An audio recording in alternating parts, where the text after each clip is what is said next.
হচ্ছে মায়ের মতো, দেবর হয়ে এসে ভাবির সঙ্গে। ছি ছি ছি ছি ছি। সাজু!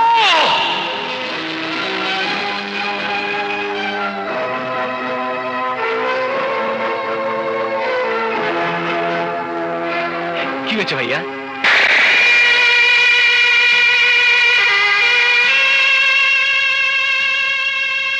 মারার অধিকার তোমার আছে,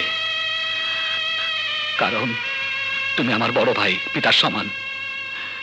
কিন্তু কিন্তু আমার অপরাধটা কি? তুই এই মুহূর্তে আমার বাড়ি থেকে চলে যা। যাব, কিন্তু আমার অপরাধটা কি আমি জানতে চাই। বলো কি আমার অপরাধ?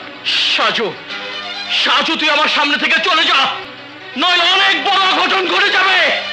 আমি চলে যাচ্ছি, কিন্তু যাবার আগে একটা কথা বলে যাই।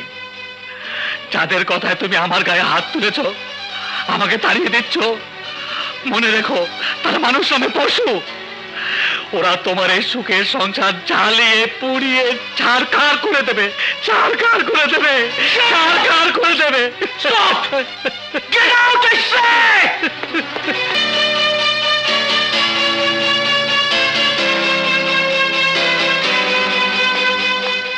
তাহলে তুমি মায়ের দেয়া মিথ্যে অপবাদ বিশ্বাস করে আপন ভাইয়ের গায়ে হাত তুলে তাকে তাড়িয়ে দিলে? কিন্তু কেন? তোমার স্ত্রীর প্রতি কি তোমার কোনো আস্থা নেই? মায়ের পেটের ছোট ভাইয়ের উপর কি তোমার কোনো বিশ্বাস নেই? জবাব দাও, চুপ করে থেকো না, উত্তর দাও, বিচার করো। কেন তারা আমার সন্তান সহ সাজুর সঙ্গে? আমি কোনো কথা শুনতে চাই না। আমি এই সংসারে শান্তি চাই,